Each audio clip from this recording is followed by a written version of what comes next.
if the shadow in your room wasn't just in your mind?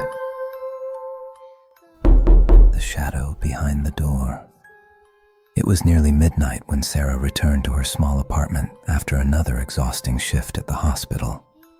The streets were unusually silent, and the wind whistled through the narrow alleys of her neighborhood like a warning she tried to ignore. She carried her bag close to her chest and hurried upstairs, whispering to herself that everything was fine. Her apartment always felt safe, until that night.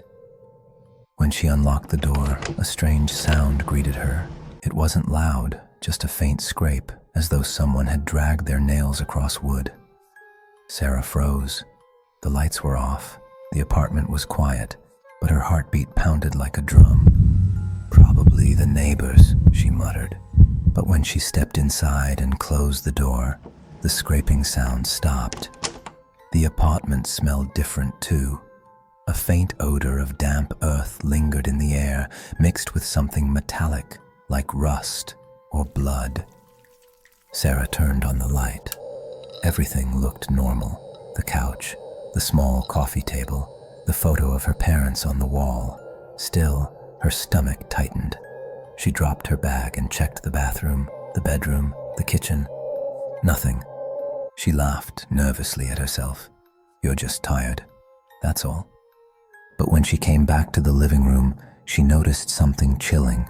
Her bedroom door was open. Sarah always closed it before leaving for work. Always. Trying to stay calm, she stepped closer. The hallway leading to the bedroom seemed darker than usual, as though the shadows had thickened, swallowing the dim glow from the lamp. "Hello," she whispered, her voice trembling. No reply. She reached out, touched the edge of the door, and pushed it gently. The hinges groaned. Inside, the room was empty. Everything was in place. The neatly folded blanket, the lamp on the nightstand. But as she turned to leave, she caught it. A reflection. In the small mirror above her dresser, she saw something that froze her blood. A tall, dark figure stood behind her, head tilted, its face hidden in shadow. She spun around. Nothing. The room was empty. Sarah stumbled back, clutching the dresser for balance. Her breath came in short gasps. "It's your imagination, just your mind playing tricks." But deep down, she knew it wasn't. She turned every light in the apartment on and sat on the couch, phone in hand, ready to dial her best friend. But she didn't call. What could she say? "Hey, there's a shadow in my apartment that isn't mine." Minutes ticked by. The clock struck 1. That was when she heard it again. The scrape. This time it came from her bedroom. Her hands shook as she picked up a kitchen knife. Step by step, she walked toward the sound. The apartment seemed colder, as if the walls themselves were exhaling frost. The door to her room was ajar again. She had just closed it. She pushed it open, knife trembling in her grip. The scraping stopped. Silence pressed in on her ears. And then, from the corner of the room, came a low whisper. Not words, just a sound like breath dragging across stone. Sarah's pulse hammered as she raised the knife. "Who's there?" A shadow slid across the wall.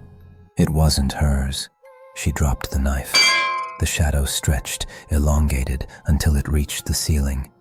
A tall, faceless figure seemed to emerge from the darkness itself, its limbs impossibly long, its fingers sharp like broken glass.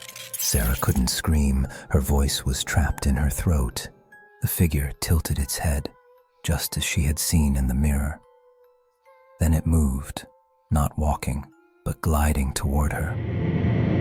She stumbled back, slammed the door, and ran to the living room. Her shaking hands grabbed her phone.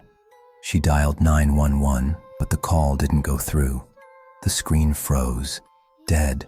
The lights flickered, and the whispering began again, louder this time. Sarah grabbed her keys and bolted for the front door. She twisted the lock, stuck. She yanked, pulled, pounded. The door wouldn't budge. Behind her, the scraping returned, closer, Faster. She turned her head, tears blurring her vision. The figure was in the hallway now, towering, blocking the only path to safety. Its faceless head leaned forward as if studying her, and then, with a sound like tearing cloth, its mouth appeared, wide, jagged, filled with endless darkness.